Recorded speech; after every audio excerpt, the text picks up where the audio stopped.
They say the snow in Aspen reflects the light of winners, but that afternoon, that same light was about to expose another truth, that even those who stand at the peak of success can be diminished by the prejudice of another's gaze. On the frost-covered runway, Julian Mercer, 43, founder and CEO of Nexora Analytics, stood tall against the cutting air. He wore no heavy coat, just a perfectly tailored charcoal vest, his breath turning to mist in the thin mountain air. Behind him, the Gulfstream G650 gleamed in the amber sunlight, a symbol of class, speed, and power he had built with his own hands. The deal he had just closed at a nearby resort was the kind that sent shockwaves through the tech world.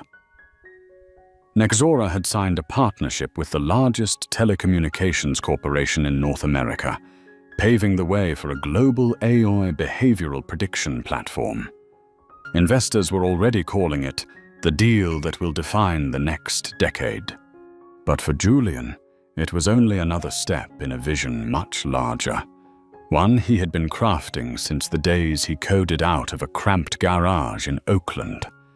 His assistant, Sienna Park, 35, stood beside him with a tablet in hand. The wind loosened a few strands of hair from her tidy bun, but she didn't seem to notice. "We're cleared for takeoff in 15 minutes, Mr. Mercer. Slot confirmed with air traffic control," she said crisply, her voice clear and efficient. Julian nodded with a faint smile. "Excellent, Sienna. By tonight, New York will be alive again." His words were light, but his eyes carried the unmistakable resolve of a man who refused to accept limits. He wasn't born into privilege. His mother had been a nurse, his father a factory mechanic. He knew what it meant to be underestimated, and he had turned the world's doubt into fuel for an empire. The sound of engines grew louder in the distance.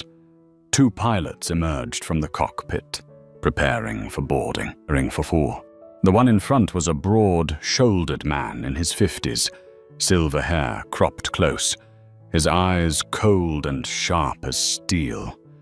The name stitched on his uniform read, Captain Harold Knox. "Good afternoon, Captain," Julian greeted, extending his hand. "Looking forward to a smooth flight." Knox returned the handshake briefly, cold, firm, impersonal. "We'll do our best, sir, Mercer. Is it?" The question wasn't meant to confirm, but to appraise. His eyes flicked down to Julian's Patek Philippe watch, then back to his face, narrowing slightly. Sienna hesitated for a fraction of a second. She had seen that look many times before, the look that refused to believe a brown-skinned man, dressed simply, could be the one chartering a G650. Julian noticed, but said nothing. He simply smiled, calm and unbothered, and began to ascend the steps. Inside, amber light poured through the cabin windows, glinting off walnut panels and Italian leather. To him, this flight was merely a pause between missions, unaware that this very plane, the one he had chartered, was about to become a battlefield for dignity. At the top of the stairway, Captain Knox watched his every step, lips pressed tight, eyes narrowing. Inside him, something stirred, not respect, but instinctive bias. And in that split second, he had already made his judgment. That man, no matter how fine his suit, did not belong to this world. On the white runway below, snow began to fall softly. Julian settled into the leather seat, opened his laptop, and began drafting his final report for the board. He had no idea that the smooth flight he had just wished for himself would never take off. The hum of the auxiliary engine whined softly outside, like a heartbeat accelerating before a storm. Inside the cabin, everything was pristine to the point of sterility. The beige leather gleamed. The scent of walnut wood mingled with the faint trace of expensive cologne. And yet, amid all that perfection, something felt out of place. An invisible tension hung in the air, stretched thin like a violin string ready to snap. Julian leaned forward, reviewing data on his screen. Across from him, Sienna had just sent the final summary email of the signed deal to the legal team in New York. She glanced out the window and saw Captain Knox still standing at the bottom of the air stairs, talking into his headset, his face stiff and his gestures sharp, almost angry. "Do you think he seems off?" Sienna asked quietly, her tone cautious but alert. Julian looked up, peering through the glass. The sunlight reflected off the cockpit windshield, obscuring the captain's expression. But his body language was unmistakable: tense shoulders, locked jaw, every movement radiating control and suspicion. "Could be a technical issue," Julian replied evenly. "Or maybe he just wants to remind everyone who's in charge." He didn't know that this so-called authority would soon become a weapon. 5 minutes later, the cabin door opened, not with the usual crisp click, but with a drawn breath and a forceful knock, as if the person entering wanted everyone to hear it. Captain Knox appeared, tall and imposing, his grey eyes as cold as metal. "Mr. Mercer," he said, voice curt and heavy, "I need to see your identification and the charter confirmation." The words sliced through the air like a blade.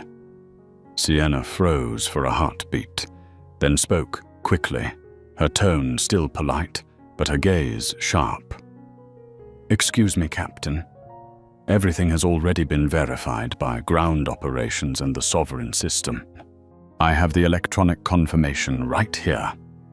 She held up her tablet, displaying the document. At the top of the screen, the line read clearly: "Julian Mercer, principal passenger, Nexora Analytics." Knox didn't glance at it.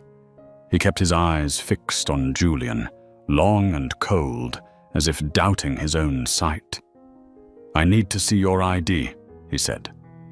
Julian furrowed his brow slightly but stayed silent. He took out his wallet and placed his driver's license on the table. Captain Knox picked it up, studied it closely, his lips pressed into a thin line. A short, dry sound. He checked the photo, then looked up, his expression unchanged. "You say you're the CEO of Nexora?" "That's right," Julian replied calmly, his voice low but steady. "If there's an issue, you can verify through the priority line."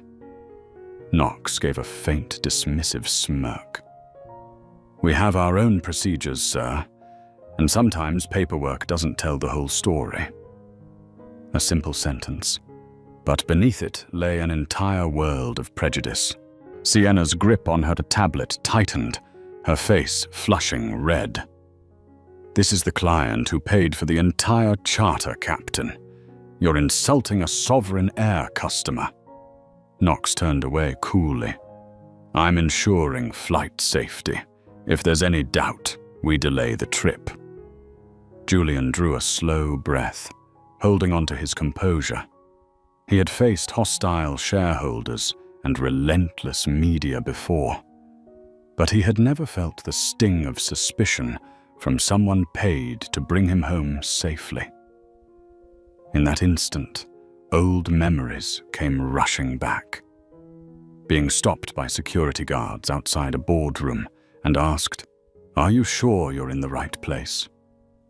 The looks that slid past him to find the real boss. He knew exactly what this was, and he knew that if he let anger win, he'd lose. Julian rose to his full height, nearly eye level with Knox, his voice quiet but cutting like a blade. "Captain, you're not protecting safety. You're testing the limits of patience. But let me be clear, you just made your first mistake of the day, and it might be the biggest one of your career." The cabin fell dead silent. The auxiliary engine kept humming beneath them, a steady, muffled rhythm against the steel frame. Knox gave a thin smile, stepping back slightly, but in his eyes flickered a dangerous spark of defiance. Julian knew then this wasn't over. It had only just begun. The cabin door burst open a second time, harder and more deliberate. This was no longer a request, but a declaration of power. Captain Harold Knox filled the doorway, his shoulders broad, his jaw square, his eyes sharp as bullets forged from steel. "Mr. Mercer," he said, his voice cold and heavy, ringing like metal striking the floor.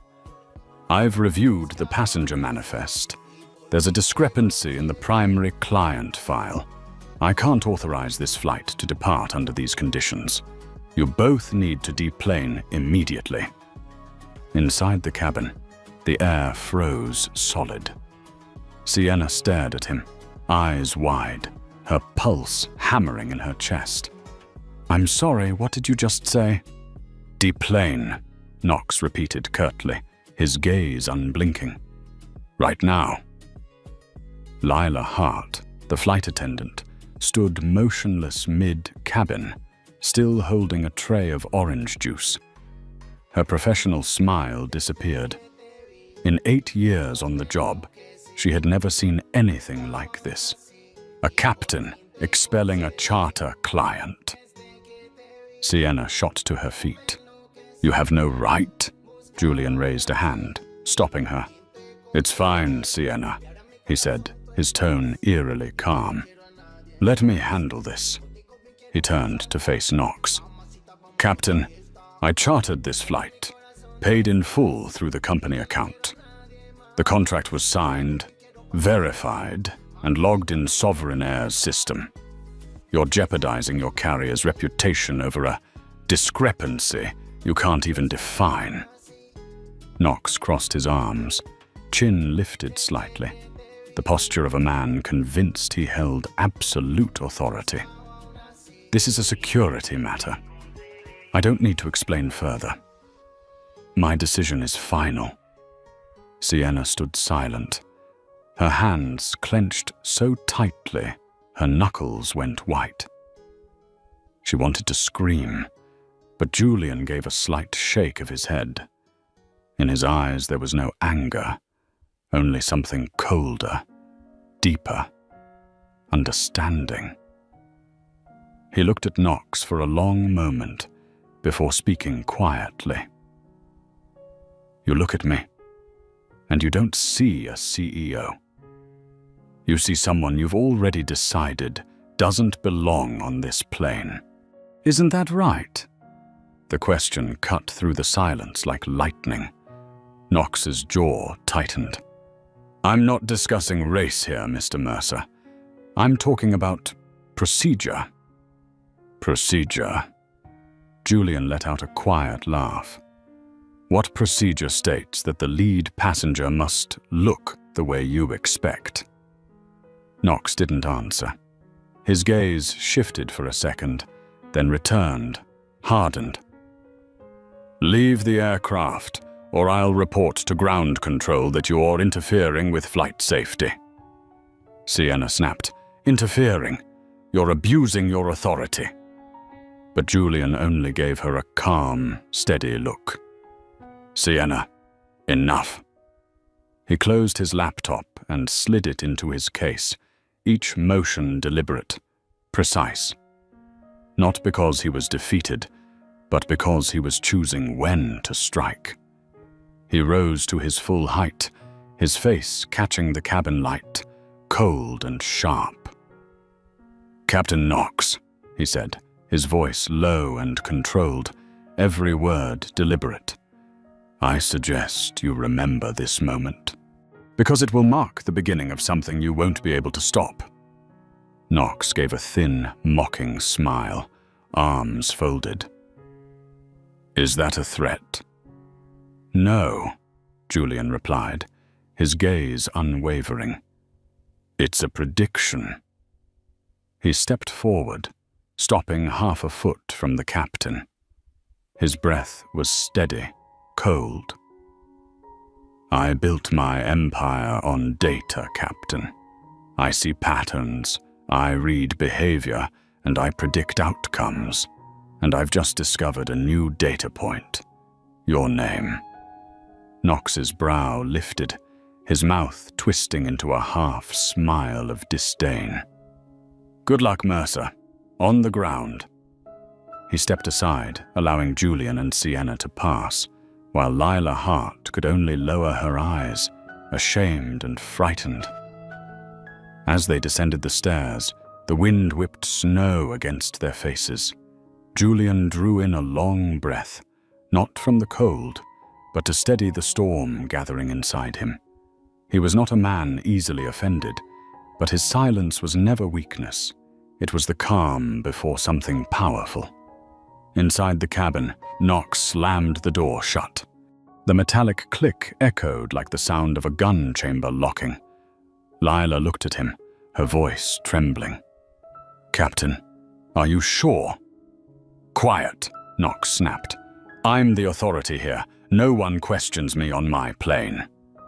The words rang through the cabin, sharp and metallic, but they were also his own sentence of doom.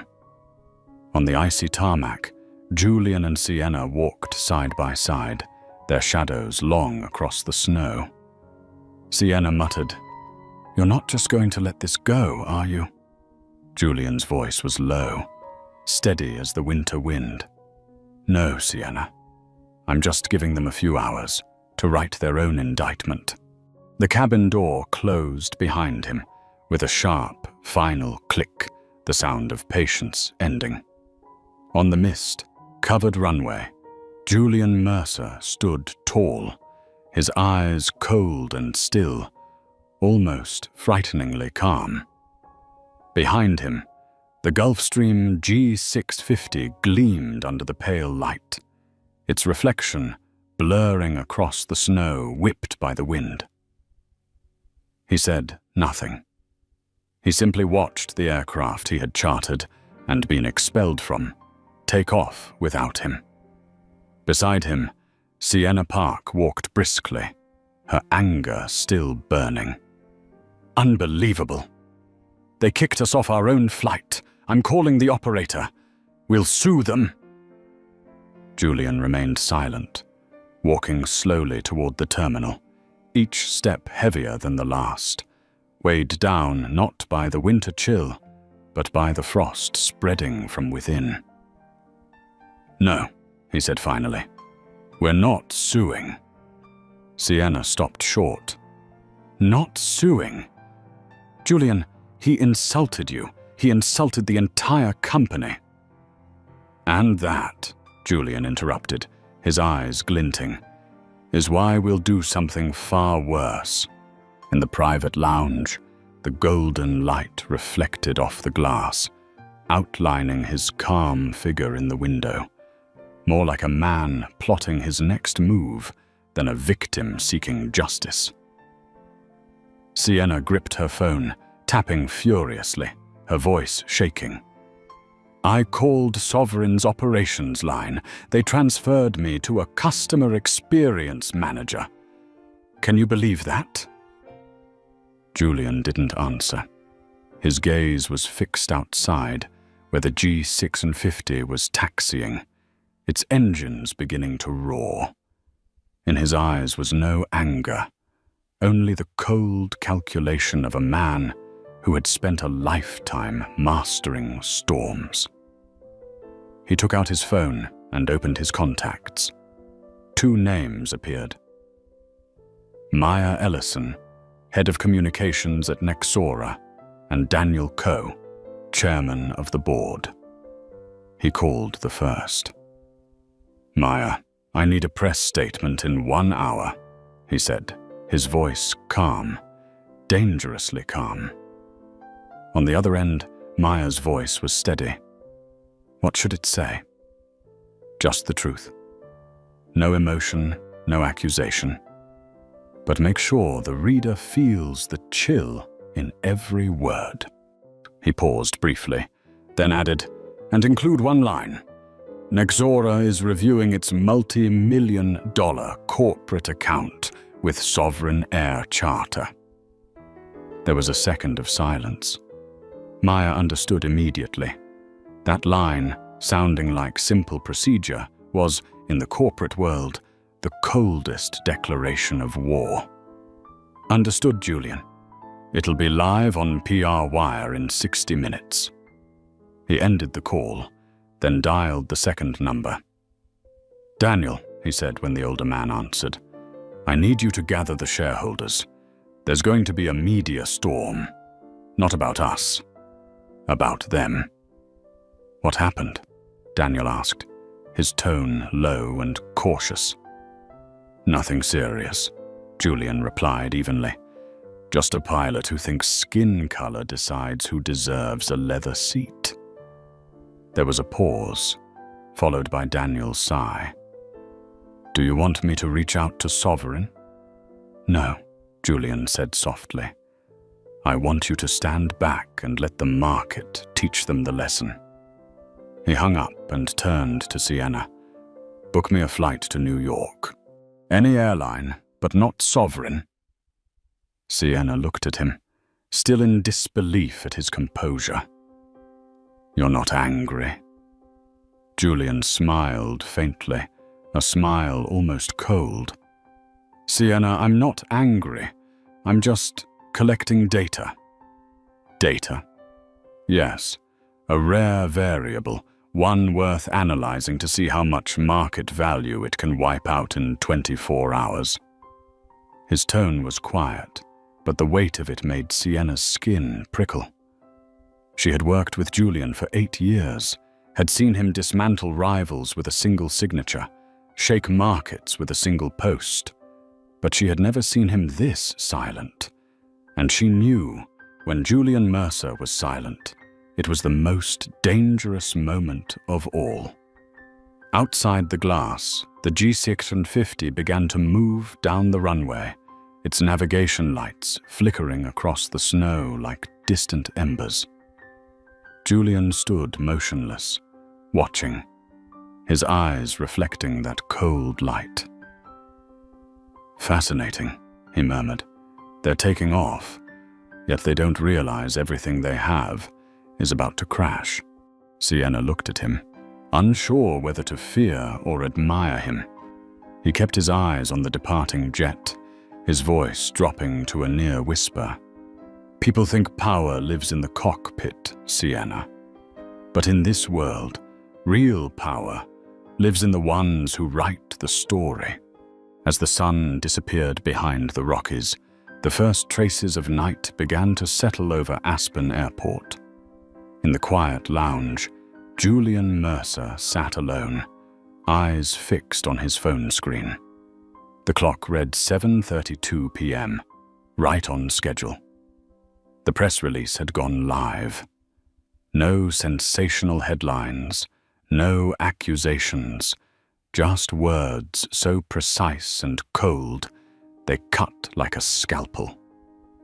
After concluding a strategic partnership signing in Aspen, Nexora Analytics CEO Julian Mercer and his assistant were asked to leave their chartered flight with Sovereign Air Charter due to a manifest discrepancy. No further explanation was provided. Nexora is currently reviewing its multi-million-dollar corporate account with Sovereign Air. Just a few lines, but enough to ignite the entire internet. The report first appeared on a tech blogger's feed, then CNBC, then across financial media outlets. Within 2 hours, the hashtag #SuchFlyingWhileBlack climbed into the top trending topics. Black CEOs, athletes, even politicians began sharing their own stories. Moments when they too were doubted simply because they didn't look like people of privilege. Meanwhile, in New York, at the headquarters of Sovereign Air Charter, Victor Langley, the company's 66-year-old CEO, was having dinner with his wife. His phone buzzed relentlessly. At first, he ignored it until the head of public relations called for the third time. "Victor," her voice trembled. "We have a serious situation. A high-profile client, Julian Mercer, was removed from a flight in Aspen. Nexora's statement is spreading like wildfire." Langley frowned, setting down his wine glass. "Mercer, Nexora. They're one of our top 5 corporate clients." "Yes, and now the entire internet is accusing us of discrimination." He stood abruptly. "Get in touch with flight security. Find Knox. I want to know exactly what happened." But Knox didn't answer. Meanwhile, the PR team scrambled into an emergency meeting, hastily drafting the kind of damage control statement every collapsing company knows too well. Sovereign Air Charter is aware of the incident on tonight's Aspen flight. We prioritize safety and procedure above all else.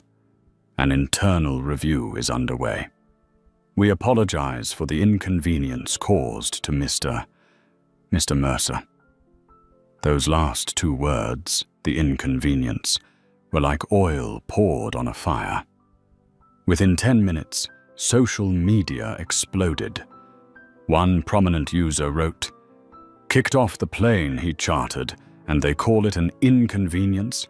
That's arrogance worth hundreds of millions." Thousands echoed the sentiment. Headlines soon labeled the crisis the $500 million bias. Julian read each post without smiling.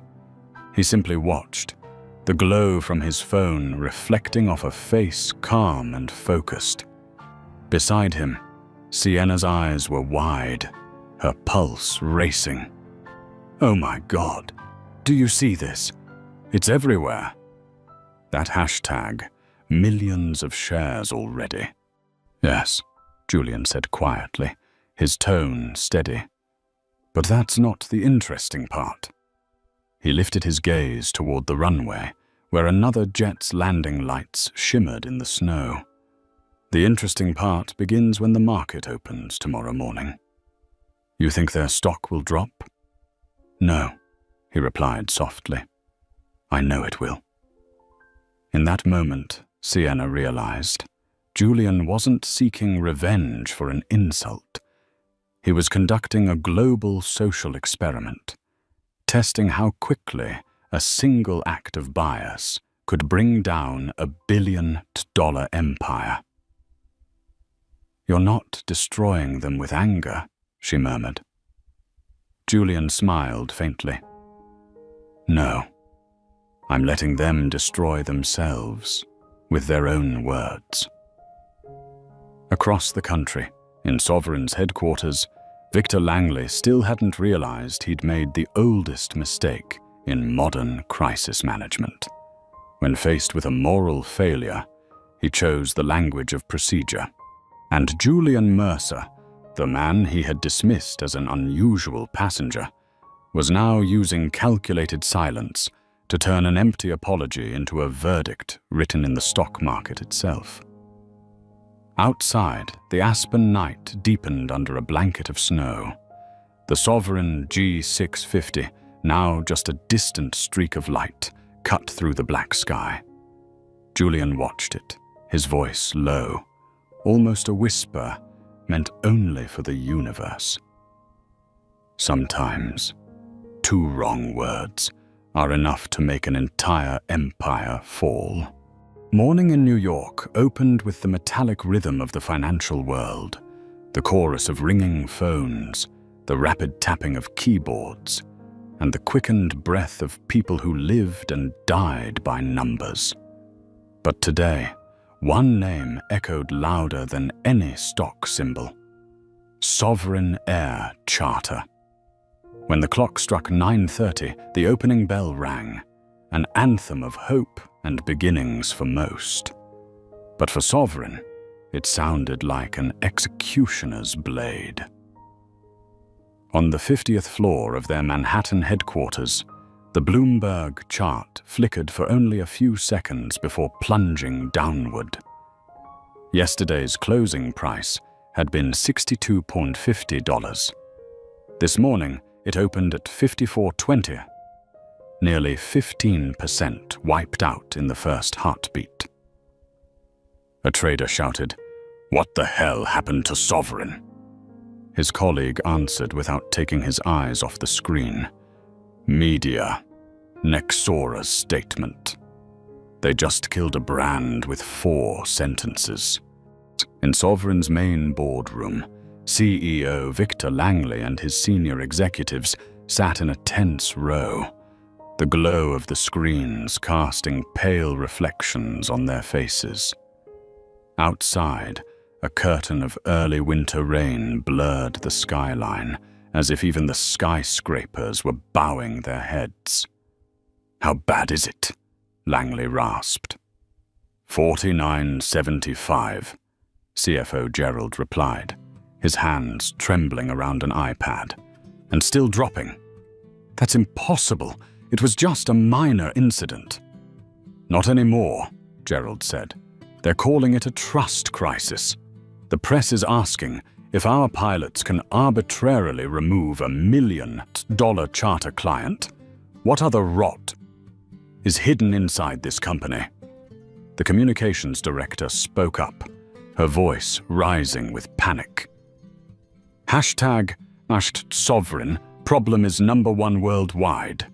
Celebrities, CEOs, even members of Congress are sharing it. Clients are canceling charter contracts. Refund requests are flooding in. Langley gripped the armrest of his chair. "Get me Knox. I want to hear from him directly." "He hasn't answered, sir. There's word he filed a report but went home. The report says, and I quote, passenger did not match the manifest description and posed potential security risks." Langley gave a bitter laugh, though fear flickered behind his eyes. Security risk? He called a black CEO a security risk? No one replied. Only the sound of numbers collapsing filled the room. 48, 47, 40. 5. On the 92nd floor of Nexora Tower, Julian Mercer sat before the panoramic glass wall, watching those same numbers fall in real time. He wasn't smiling. He wasn't gloating. He was simply silent. Sienna entered and set a coffee beside him. "Breaking news. CNBC is calling it the Mercer effect. They're saying Sovereign stock is reacting to a lesson in ethics." Julian took a slow sip, his eyes still on the graph. "Not ethics, Sienna. Justice. Market justice. It doesn't need courts or laws. It only needs truth." Across New York, trading floors erupted in chaos. Automated algorithms, ironically powered by Nexora's own AI technology, scanned the internet for keywords like scandal, racism, and investigation, measuring public sentiment. The result? Automatic sell-offs of Sovereign shares. Within 45 minutes, the company had lost nearly $250 million in market value. Inside Sovereign's boardroom, Langley slammed his fist on the table. "Suspend trading. File for a market inquiry. Issue an official statement immediately." "We already did," the PR director said weakly. "But everyone's seen Nexora's post. It's factual. And the media's demanding the cockpit audio." Langley roared. "Then where is Knox? I want him suspended now." In a quiet house in suburban New Jersey, Captain Harold Knox sat on his sofa, staring at the financial news. His name flashed on the screen beside the words, "Captain under investigation." His face went pale. No, I was just following protocol," he muttered. His wife stood in the doorway, eyes full of fear. "What did you do, Harold?" He didn't answer. He only stared at the screen, watching sovereign stock continue to fall like a stone. And high above Manhattan, in Nexora Tower, Julian leaned back in his chair, the city's reflections dancing across the glass behind him. "You just made an airline lose hundreds of millions with 4 sentences, Sienna said quietly. "Don't you think that's a bit cold?" Julian smiled faintly, his expression unreadable. "I didn't do anything. I just held up a mirror. What they saw in it, that was their choice." Outside, rain hammered against the windows, blending with the frenzied rhythm of Wall Street. And in the storm's reflection, one truth became clear. Disrespect doesn't just cost a man his dignity. It can bring an empire to its knees. While Wall Street reeled from the market chaos, in another corner of Manhattan, inside a cluttered office filled with half-empty coffee cups and stacks of papers, Nora Patel, investigative journalist for the Financial Chronicle, was scrolling through the coverage of the sovereign scandal. Her eyes stopped on one headline. $250 million vanishes in 2 hours because of one word. She smirked. One word? There has to be an entire rotten system behind it. At 38, Nora was the kind of journalist who kept CEOs awake at night. Short black hair, sharp eyes that never blinked in the face of power. She had already taken down 3 corporate frauds, and now her instincts told her that the Mercer sovereign affair wasn't just about race. It was a window into a decaying culture of privilege. She picked up her phone and called an old contact at the Federal Aviation Administration. "Mark, I need you to check a name for me. Captain Harold Knox, Sovereign Air Charter." The voice on the other end hesitated. "It's him. The entire FAA is talking about it." "Anything in his history?" Nora asked. Mark sighed. "Officially clean, but in the internal customer feedback file, 3 unresolved complaints, all from passengers of color or Middle Eastern descent, each marked as personality conflict." 3? Nora raised an eyebrow. "And he still flies VIP charters?" "Money, Nora. And the name Knox has strong protection." She hung up, opened her laptop, and began typing rapidly. The facts clicked into place like blood-stained gears. She knew what she needed. An insider. And a name flashed in her mind, Theo Ramos, the first officer on that flight. Within minutes, she found his social media account, a young man with a clean record, once posting proudly, "Becoming a pilot means believing in fairness and open skies." Nora sent a brief message. "I know you were there. I'm not looking for blame. I'm looking for truth." 2 hours later, her phone buzzed. A reply appeared. "Meet me at the cafe near Teterboro, 9 a.m. tomorrow." Nora smiled, took a sip of cold coffee, and whispered, "The door just opened." The next morning, the small cafe near Teterboro Airport was shrouded in fog. Theo Ramos sat in a back corner, his hands clasped, eyes tired. He looked younger than 29, but his face carried the weight of guilt. Nora sat across from him, opened her notebook, and left the recorder off. "I don't want you to be afraid," she said. "I just want to hear what really happened." Theo was silent for a long time before he whispered, "I knew Mr. Mercer was the lead passenger. The manifest was clear. But when Captain Knox saw him, he changed. He said, 'There must be a mistake. The principal passenger is Sterling Wexford, not this man.' I tried to tell him no, that the data was verified, but he told me, 'Learn to trust your instincts, not paperwork.'" Nora nodded, her gaze never leaving him. "And then he told me to add a note to the logbook, manifest discrepancy, pending ID verification. I knew it was false, but he's the captain. If I objected, my career would be over." He lowered his head, voice shaking. I stayed silent when Mr. Mercer was forced off. He looked at me, not angry, just looked. That look hasn't let me sleep since. Nora jotted notes quickly, then softened her voice. "You know, silence is also a kind of statement. But now, you have a chance to make a new one. The right way."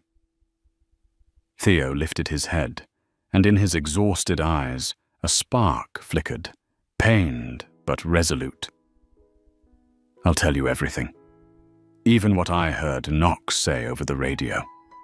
He said, 'We don't let anyone on this plane whose face doesn't match the name.'" Nora closed her notebook, her gaze sharp as a blade. "Thank you, Theo. That sentence will be the headline."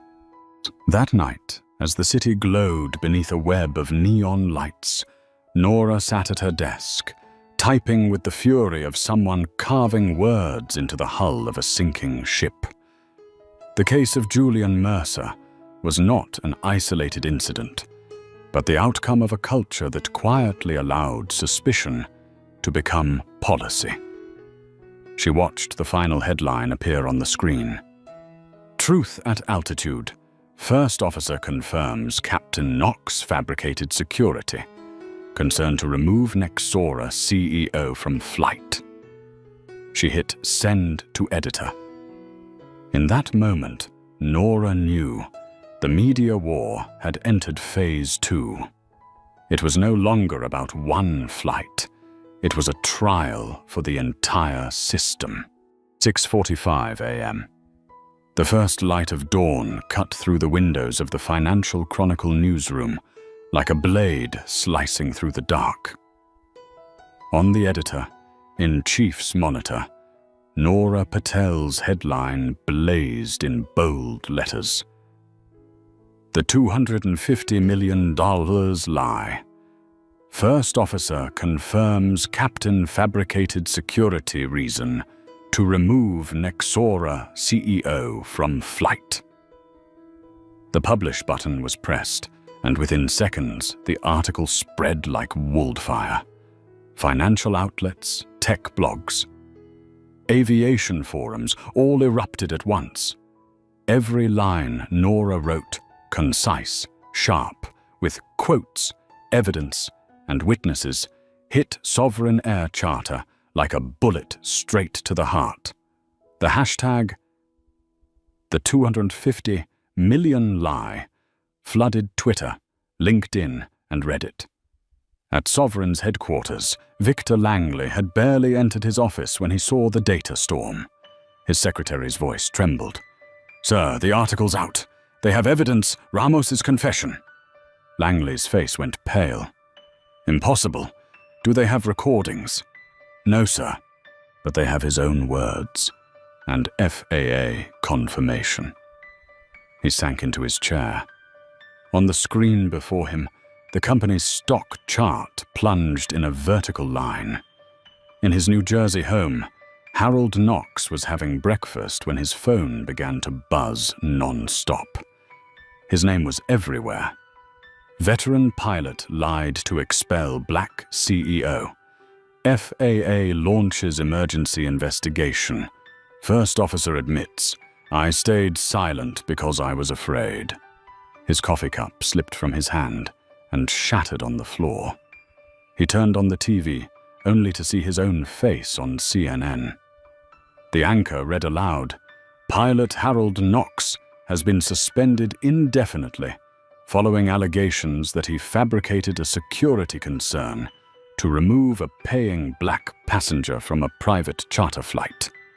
His entire body shook. No, I was just following procedure. But the words dissolved into the air. Outside, news vans lined his street, cameras pointed at his front door, neighbors watching through their windows.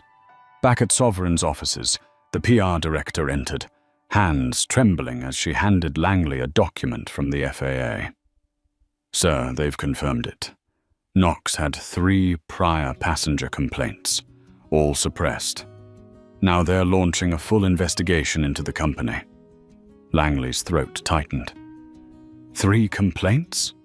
And we buried them? CFO Gerald lowered his head. Not just buried. We promoted him last year. The silence in the boardroom was suffocating. One executive finally muttered, the press is calling it a culture of concealment. Investors are pulling out. They're asking if our pilots can lie. How can our planes be trusted?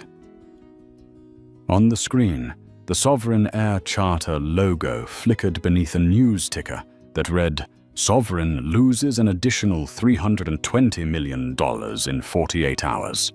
Major investors terminate contracts. Meanwhile, on the top floor of Nexora Tower, Julian Mercer sat by the window, the morning light reflecting across his calm face. Before him lay a printed copy of Nora Patel's article. Sienna entered, setting a cup of tea on his desk. You've read it? Yes, he said quietly. It doesn't just expose Knox. It exposes an entire system built to ignore its own rot. Sienna looked at him, a mix of admiration and unease in her eyes. They're calling you the face of a new corporate ethics revolution. But are you happy about it? Julian shook his head slowly. No, Sienna. I'm not happy when people lose their jobs or when stocks crash. But this had to happen. Because if it didn't, people like Knox would keep believing they have the right to define another person's worth by their skin or their image. He turned toward the window, gazing at a city coming alive. Nora Patel did the right thing. She'll face the media storm, but she just restored dignity for millions who never had a voice. Across town, Nora sat in the Chronicle's conference room, her phone ringing endlessly. CNN, BBC, Bloomberg all wanted interviews. The editor-in-chief beamed. You just brought down an empire with 2,000 words. Nora sipped her coffee, her eyes calm. I didn't bring it down. They did. I just turned on the light. That afternoon, an official statement from Sovereign's board was released. We accept the immediate resignation of CEO Victor Langley. Captain Harold Knox has been terminated for misconduct and fabrication of security protocol. The company is cooperating fully with the FAA and relevant authorities. Trading of Sovereign stock was suspended. Hundreds of employees were instructed to work remotely until further notice. But for the public, the verdict was already in. Sovereign was no longer the luxury name of the elite. It had become the new symbol of arrogance undone by prejudice. That night, as the evening news replayed footage of Knox lowering his head and walking past flashing cameras, Julian sat alone in his quiet office.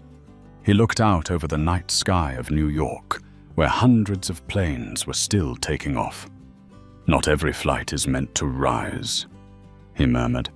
"Some are meant to fall, to clear the way for those yet to soar." 3 weeks after Nora Patel's article was published, the world had changed. No one spoke of Sovereign Air Charter with admiration anymore, only with pity or disdain. Its name had become synonymous with a $500 million lie and a culture stripped bare. In a worn suburban home in New Jersey, Harold Knox sat in his living room, the flickering light of the TV casting ghostly shadows across his ashen face. He had once been a respected captain, hailed as the face of aviation safety. Now he was an unemployed man, hunted by the press, his image plastered across every corner of the internet. The news anchor's voice filled the room.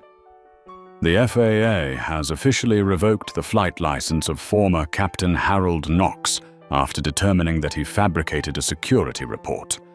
The act constitutes violations of sections 91.13 and 121.575 of Federal Aviation Regulations." The glass in his trembling hand slipped and shattered against the wall. His wife, who had endured years of silent arrogance, stood in the doorway and said softly, "You know, Harold, what's frightening isn't that you lost your job. It's that the world finally sees you for who you really are." She walked away and closed the door. This time, the sound was quiet, but to Knox it felt like a verdict. Days later, headlines showed his house sealed for foreclosure. Knox stood on the sidewalk holding a few boxes, his face hollow. No one cursed him. No one pitied him. Only silence. And in that silence, he finally understood. Everything he once called power had been nothing more than an illusion in the cockpit. Meanwhile, in a glass tower in Midtown, former Sovereign CEO Victor Langley sat before a federal investigative panel. He had lost everything: his position, his reputation, and even his $40 million golden parachute, cancelled for gross ethical misconduct. Witnesses later said that after the hearing, he sat alone for hours in an empty room, murmuring to himself, "We were just following procedure. We didn't mean any harm." But that very procedure had destroyed his company. 2 months later, Sovereign Air Charter was sold to a European conglomerate for barely a tenth of its pre-crisis value. The name was erased, the fleet repainted, and the proud Sovereign logo, the golden wings on black, was stripped from every aircraft under the cold whine of the wind. Online, a single comment went viral. "Any company that flies on prejudice will always land in disaster."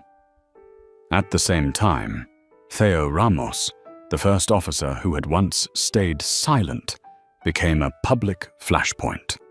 He lost his job and was temporarily barred from flying. But unlike Knox, he didn't hide. He sat down for an interview with Nora Patel, his voice unsteady. "I was wrong. Not because I lied, but because I didn't speak the truth. But if my confession can stop someone else from doing the same, then I'll repeat it every day." His words spread everywhere. They called him the silent co-pilot who found his voice. Across the city, in the 90th-floor office of Nexora Tower, Julian Mercer quietly watched it all unfold. There were no lawsuits, no claims for compensation. He released only one statement: "We are not seeking revenge. We are seeking change."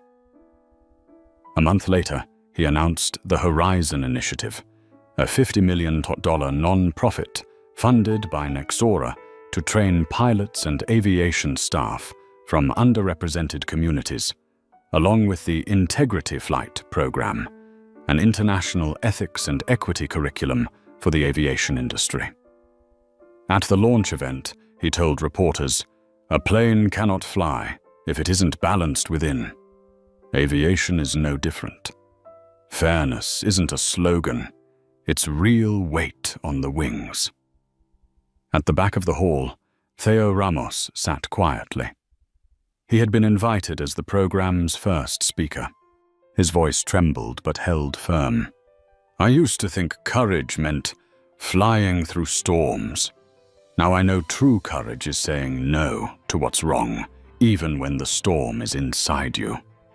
Nora Patel was there too, writing the final lines of her follow-up story, The Sky After the Fall. When she looked up, she saw Julian Mercer shaking hands with Theo under the lights, one man who had been silenced, and one who had once been silenced, and she knew that was the image history would remember. That night, as the city glowed beneath the horizon, Julian stood by his office window, staring into the open sky. He spoke softly, almost to himself. "Sometimes, to teach humanity how to fly higher, you first have to let a few fall." 6 months later, over the skies of New York, the morning light washed across the glass towers, reflecting off the new Nexora Tower, now a symbol of a different era, cleaner, brighter, and fairer. On the 90th floor, Julian Mercer sat quietly before the wide window, where the horizon stretched endlessly into blue. Everything seemed at peace, yet he knew true justice was never found in noise. It lived in what remained once the silence had settled. The office door opened. Sienna Park, now Executive Vice President, stepped in carrying a thick folder. "The specifications for the new Gulfstream G700 just arrived," she said with a spark of excitement. "They're asking where you want the logo placed, and if you'd like an inscription." Julian smiled. "Just the Nexora logo. Simple. And near the main door, a small line of text, the standard." Sienna raised an eyebrow. "Short but powerful. What does it mean?" He turned to her, his eyes calm but resolute. "It's not a slogan, it's a reminder. In this world, people think respect is a reward. But to me, it's a baseline requirement. That's the standard, Sienna. Nothing more. Nothing less." She nodded, understanding. Julian turned back toward the glass, watching the small jets taking off from Teterboro. The sky was the same, only the people beneath it were changing. Since the fall of Sovereign, 3 other charter companies had joined the Horizon Initiative, adopting Nexora's Integrity Flight training program for all their crews. Hundreds of graduates had already taken flight in new uniforms, bearing a white wing on a silver field, the emblem of equality and integrity. "Mr. Mercer," the receptionist's voice came through the intercom. "Mr. Theo Ramos has arrived." Julian nodded.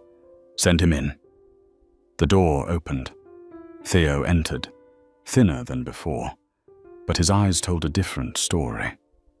No longer heavy with guilt or fear, now they held a quiet peace, the kind that comes when a man faces his own mistakes and moves beyond them.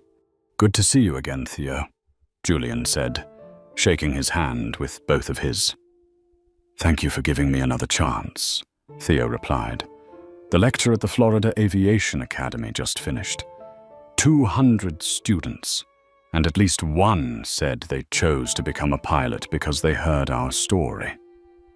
Julian smiled softly. "Our story, that's right. Because you didn't hide. I just happened to be there to witness it."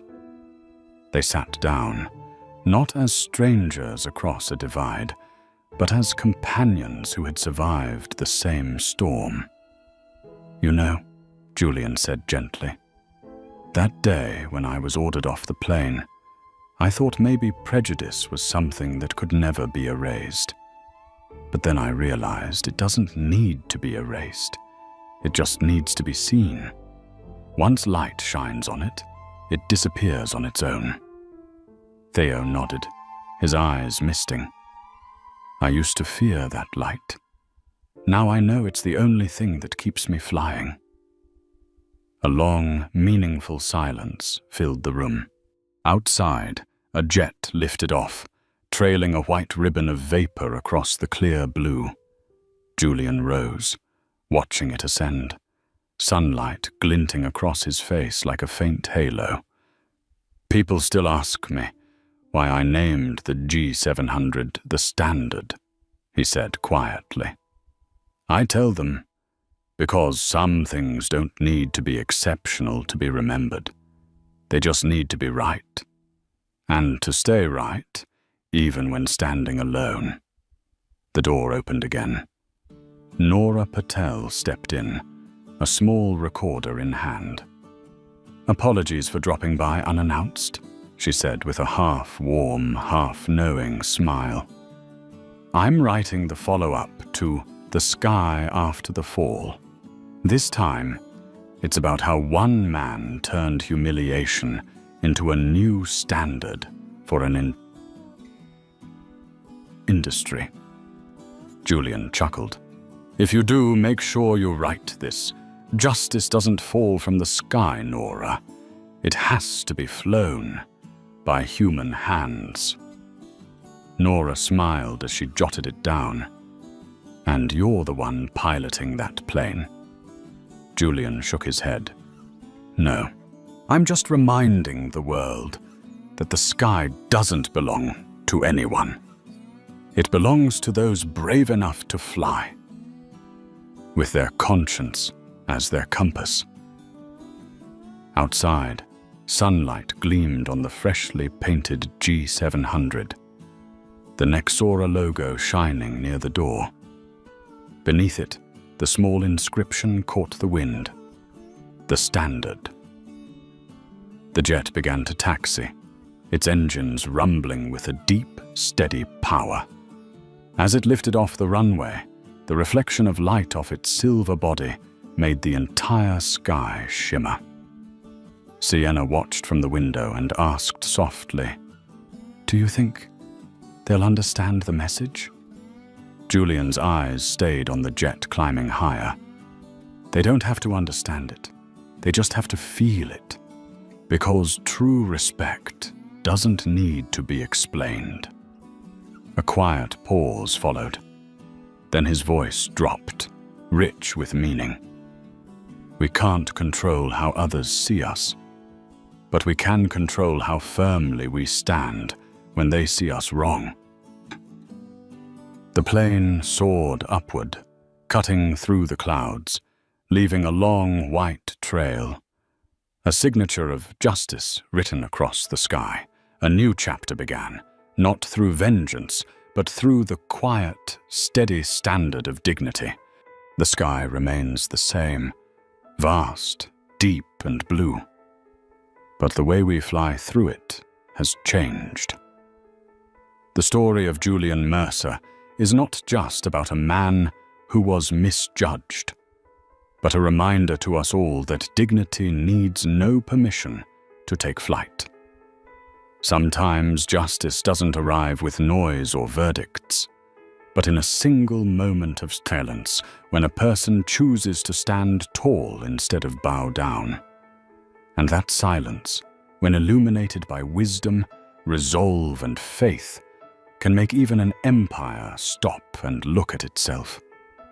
If this story made you believe that respect is not a privilege, but a standard, leave a like to share that message.